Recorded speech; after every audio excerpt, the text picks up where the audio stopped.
It is indeed an honor to have William Harris with us today.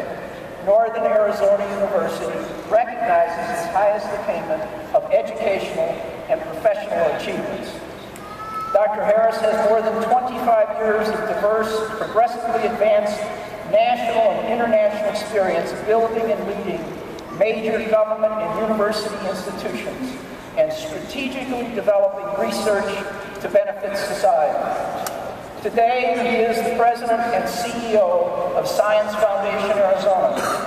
It is responsible for the initiation of new public-private partnerships to help the state of Arizona transform its focus on research and science education.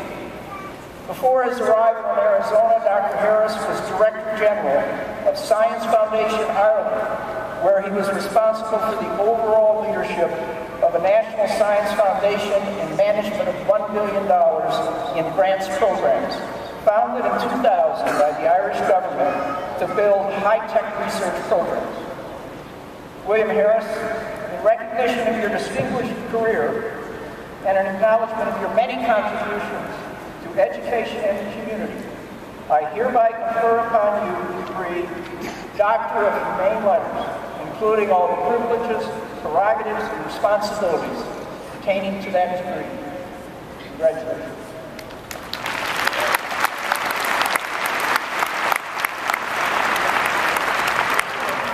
University professor, and when he invited me to speak, he realized that I was programmed for 45 minutes, and he said, "You can't do that." So I'm going to try to be brief. I know that you're here for me to be brief, but I want to take a few moments and participate in this celebration. But first, I want to congratulate this new class of lumberjacks. What you have achieved is truly significant. I am really proud to share this day with you, and I'm sure your parents and your relatives and your friends are even more proud. You've accomplished something that very few people actually do, completing a four-year degree. New graduates, I think that there's a question, though, I'd like to do to make sure that we have some fun today, as well as find out the mood and the situation the students view the world. And this is in the context of the craziness that's going on in D.C. So I'm just curious how many of the graduates are truly optimistic about the future. I'd like you to stand, and you got to be honest. You got to be honest. No grades. There are no grades.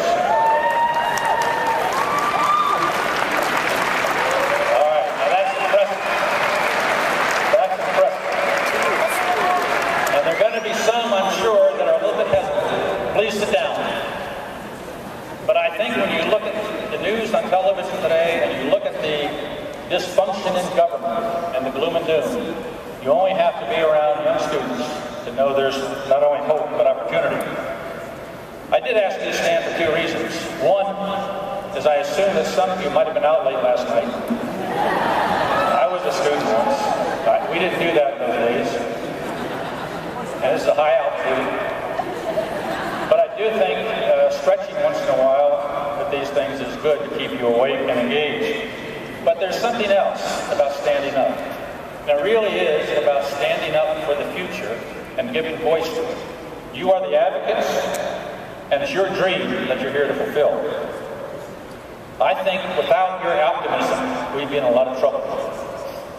There's an immediate question of job opportunities. The data say your graduating class will generally have a tough time getting good jobs. Many of you also have significant debt. Student debt is not new.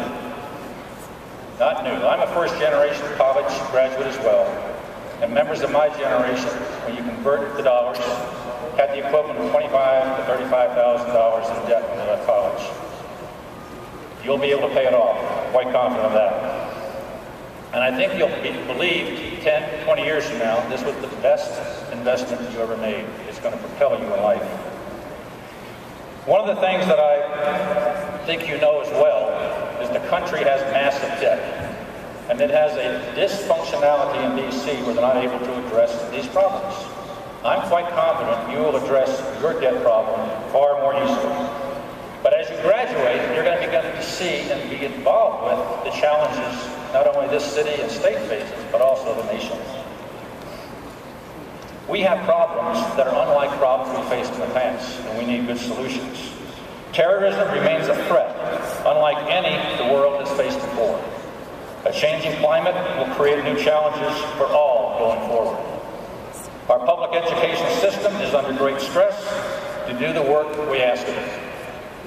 The world is getting more competitive by the day, yet a significant part of our population lives in denial of tough truths about America's challenges.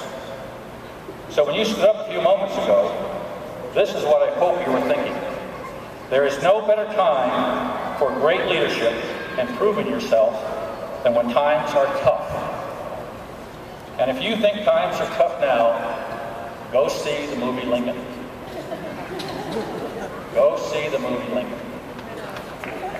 If you do not stand up for a better future, who will?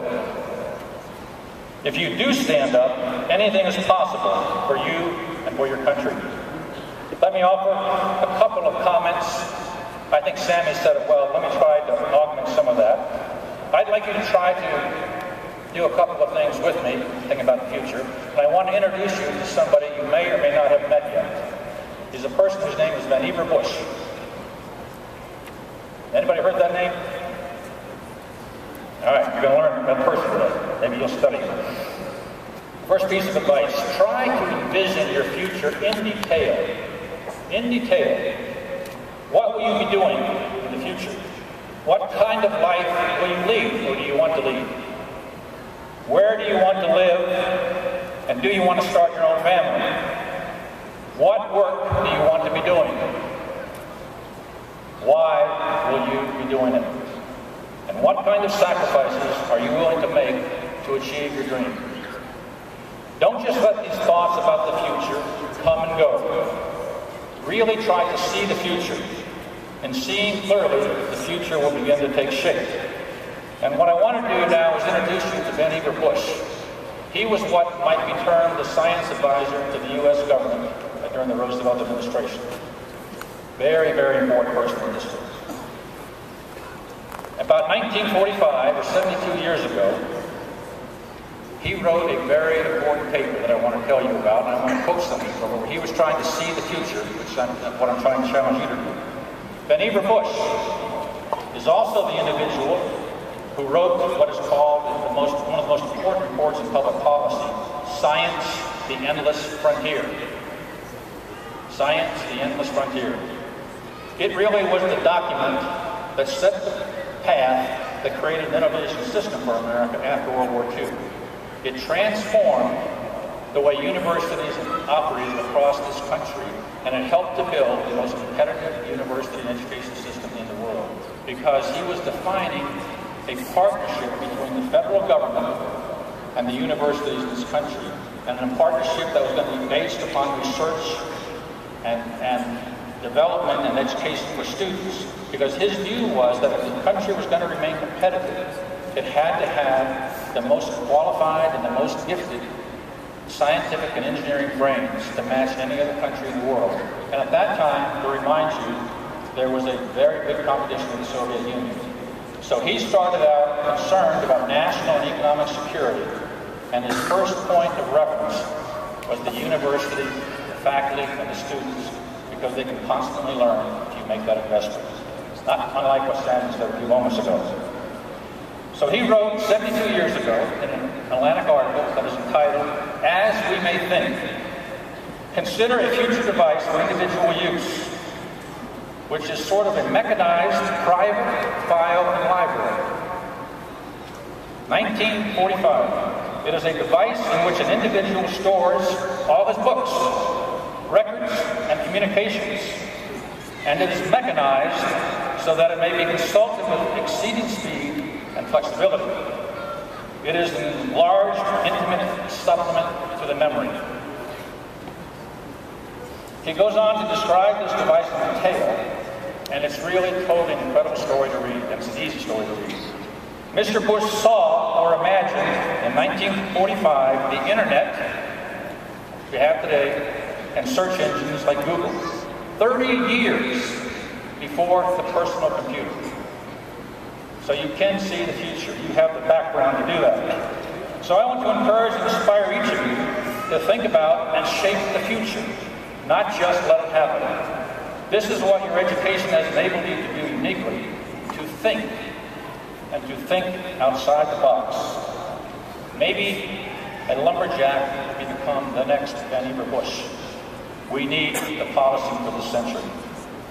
And my second piece of advice, know what you're talking about. Know the facts, the truth, the facts, what is real and known, and what really matters. You have an obligation to do that. Only by focusing on logic and facts can a civilization, and I argue a life, advance. America established its greatness in World War II by confronting the evil truth of Nazis and fascists. It couldn't have followed the lead of those who thought America had no business in the affairs of Europe and Asia.